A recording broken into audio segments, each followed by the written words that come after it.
Hello दोस्तों, स्वागत है आपका हमारे इस यूट्यूब चैनल पर। दोस्तों, आज हम अ गिफ्ट ऑफ चप्पल्स का फुल समरी करेंगे। मृदु एक छोटी लड़की थी। एक बार उसकी दादी तापी उसे उसकी मामी रुक्कू मन्नी के घर ले गई। मामी के 3 बच्चे थे, लल्ली, रवि और मीना।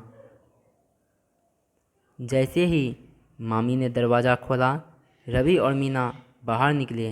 उन्होंने मृदु को अंदर खींचा। मृदु ने उनसे इंतज़ार करने को कहा। उसने अपने जूते उतारे और वहाँ पड़े एक जोड़ी चप्पल के पास सलीके से रख दिए। ये चप्पल बड़े और काले थे। वे धूल से ऐसे ढके थे कि बुरे लग रहे थे। मृदु को यह पूछने का समय न था कि वे चप्पलें किसकी थीं, क्योंकि रवि उसे खींचकर पीछे के आंगन में ले गया। वहाँ पर उसने उसे एक मोटे तीखे बेर के झाड़ के पीछे एक बिल्ली का बच्चा दिखाया। वह एक फटे हुए फुटबॉल में एक थैले के अंदर था, जिसमें रेत भरा था। मीना ने मृदु को बताया कि बड़े लोग बिल्ली के बच्चे को पसंद नहीं करते थे, अतः बच्चों ने इसे आपसी रहस्य रखा था। रवि बड़ा उत्तेजित था। उसने मृदु को बताया कि कैसे वह बिल्ली के बच्चे के लिए रसोई से कुछ दूध जुटा पाया था। पाती ने दूध का गिलास लिए हुए उसे देख लिया था। रवि ने एक बहाना बनाया। उसने एक गिलास दूध लिया। उसने कहा कि वह भूखा था। पाती ने उससे कहा कि वह दूध पीकर खाली गिलास उसे धोने के लिए वापस कर दे। उसने किसी तरह उसे यह कहकर वहाँ से भेजा कि वह गिलास खुद ही धो लेगा। फिर वह भागकर दूध को नारियल के टुकड़े में डालकर आया, जहाँ से बिल्ली का बच्चा उसे पी सकता था। रवि ने बताया कि बिल्ली के बच्चे का पूरा नाम महेंद्र वर्मा पल्लव पुनई, यह संक्षेप में MP पुनई था। मृदु को प्रभावित हुआ देख रवि अपने बिल्ली के बच्चे के बारे में ऊंची ऊंची बातें करने लगा। उसने उसे बताया कि बिल्ली अथवा बिल्ली का बच्चा प्राचीन पल्लव नरेशों का राज चिन्ह था। इस बात पर मृदु हंसने लगी, पर रवि ऐसा नहीं था कि हार मान जाए। उसने तर्क दिया कि हर व्यक्ति जानता है कि शेर और बिल्ली निकट के रिश्तेदार हैं। फिर वह बोला कि उसे पक्का विश्वास है कि उसका महेंद्रन महाबलीपुरम की ऋषि बिल्ली वंशज का है। उसने मृदु को याद दिलाया कि प्राचीन मिस्र में लोग बिल्लियों की पूजा करते थे। यह देखकर कि मृदु को अभी भी विश्वास नहीं हो रहा था, वह अधिक आवेग से बोला।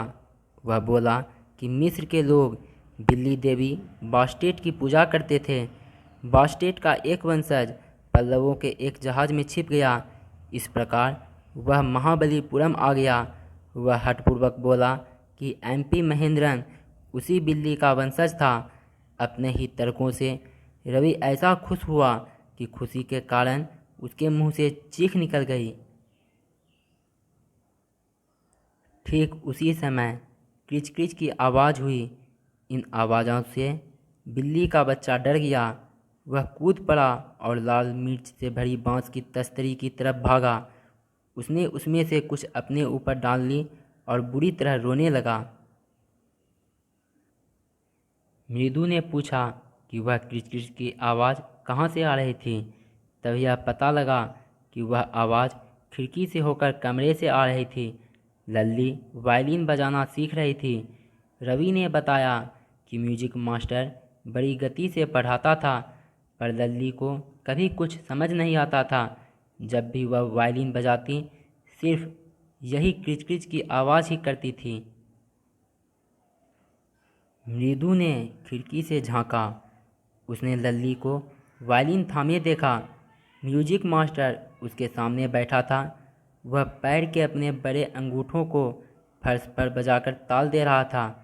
उसने कुछ देर वायलिन बजाया। मृदु प्रभावित हुई, पर स्पष्ट था कि लल्ली कुछ खास नहीं सीख पा रही थी। अचानक एक भिखारी ने दरवाजे पर आवाज़ लगाई। रवि की माँ ने रवि से भिखारी को चले जाने को कहने को कहा। रवि दरवाजे पर गया और उसके पीछे पीछे मृदु और मीना भी। उसने भिखारी से चले जाने को कहा, पर भिखारी ने उसकी बात नहीं सुनी। उसने ऊंची आवाज़ में पुकारा, अम्मा, अम्मा हो। रुक्कुमन्नी ने वह सुना और जहाँ थी वहीं से जवाब दिया।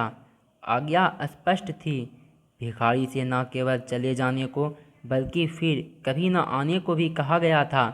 अब भिखारी ने रवि से कहा कि कुछ देर आराम करने के बाद वह चला जाएगा। ऐसा कहते हुए उसने अपने नंगे पैरों पर पड़े छाले भी दिखाए। मृदु को दया आई। उसने रवि से कहा कि अगर कोई पुरानी चप्पल का जोड़ा हो तो उसे दे दो। बच्चों ने निश्चय किया कि घर में चप्पलों की जोड़ी तलाशी जाए जिसे भिखारी को दिया जाए। मृदु की नज़र एक बार फिर उन बेढंगी चप्पलों पर पड़ी। उनके पास उसने अपने जूते रखे थे। उसने धीमे स्वर में रवि से पूछा, ये किसकी हैं? रवि ने उन्हें उठा लिया। फिर बच्चे भिखारी के पास वापस आए और उसे वे चप्पलें दे दी।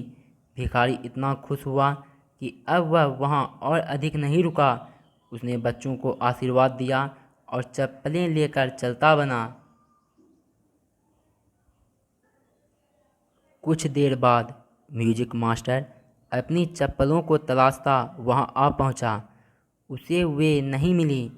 उसने लल्ली को आवाज़ दी और दोनों मिलकर उसकी चप्पलों को खोजने लगे, पर निष्फल रहे। शीघ्र ही रुक्कुमन्नी वहाँ पहुँच गई और उसके पीछे पीछे पाती थी। उसने रवि, मृदु और मीना को पेड़ के नीचे बैठे देखा। उसने कठोर स्वर में उनसे पूछा कि क्या उन्हें चप्पलों के बारे में कुछ पता है। मृदु को लगा कि अगर रुक्कुमन्नी को सब कुछ बता दिया जाए तब शायद वह इतनी नाराज़ ना हो। अतः उसने रुक्कुमन्नी को पैरों में छाले पड़े गरीब भिखारी के बारे में बताया। उसने रुक्कुमन्नी को यह भी बताया कि कैसे बच्चों ने उन चप्पलों को भिखारी को भेंट कर दिया था। रुक्कुमन्नी को रवि पर गुस्सा आया।